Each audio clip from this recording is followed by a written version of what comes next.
Regional inequality is a big issue. We have one of the highest regional inequalities in Europe in this country. So I'm all in favour of investment in our northern economy, in our economy in the Midlands in order to rebalance the economy. But it's not clear that HS2 is the right answer. And actually, HS2 Limited's own assessment says that 40% of the benefits that will accrue from HS2 will go to London. The North West will only get 18% of the benefits. West Midlands will get 12%. Yorkshire and Humber, 10%. So it actually entrenches the regional inequality that we're trying to address. So I'd much rather see, we're thinking about this is likely to be somewhere in the region of 80 to 100 billion that's going to be spent on this scheme. I'd much rather that money go to northern leaders, to leaders in the Midlands, and get them to invest it in the local transport. Well, no one is disputing that we need to invest in infrastructure, and that's transport, and that's roads, and that's other sorts of infrastructure investment. I think the question is whether this is the right scheme. And, when the government first looked at this scheme, when it was actually it was closer to sort of 33 billion when it was first assessed, the cost has now gone up to 46%. The cost benefit was really marginal. And if it is the case that actually the scheme is likely to cost conservatively about 86 billion, that's what HS2 Limited are muting at the moment, possibly up to 100 billion, you've got to ask yourself on one scheme, is it right to plough this amount of money when we could be using it to invest in other infrastructure across the North and the Midlands? I'd quite like for us to think about connecting the West to the East, connecting Manchester through to Leeds, through to Sheffield. I think there's lots of investment we need to do to upgrade our existing infrastructure and our existing rail network.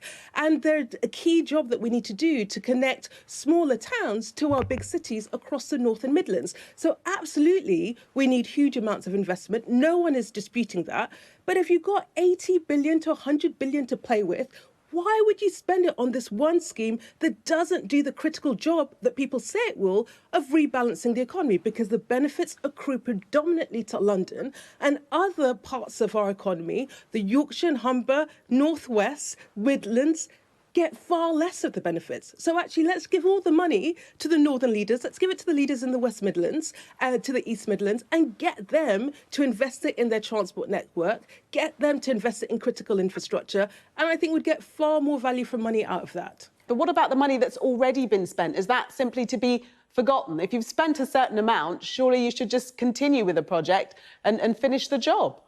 Well, if you've spent less than 10 billion, for something that all the evidence suggests is not a good idea, it makes no sense to then chuck in another 90 billion just because we spent 10 billion. I think we've got to cut our losses at some point and figure out what's the best thing to spend that money on. That money is simply lost?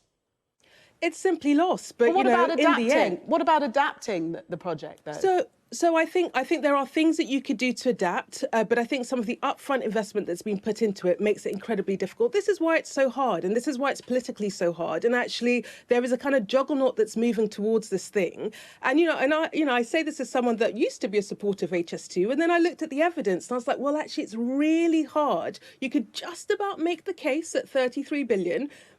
Just about at 56 billion, at 80 to 100 billion, really? Is this the best way to spend this money? And, to the point about the northern leaders, I tell you this, the reason why they are wholly behind this is because they think it's the only bit of scheme in town. So they're not going to turn their nose up at 56 to 100 billion. But if you said to them, look, we'll give you this, we'll give you a pot of 80 to 100 billion, what do you want to spend it on that you believe will boost your economies? I promise you, HS2 will not be at the top of their list.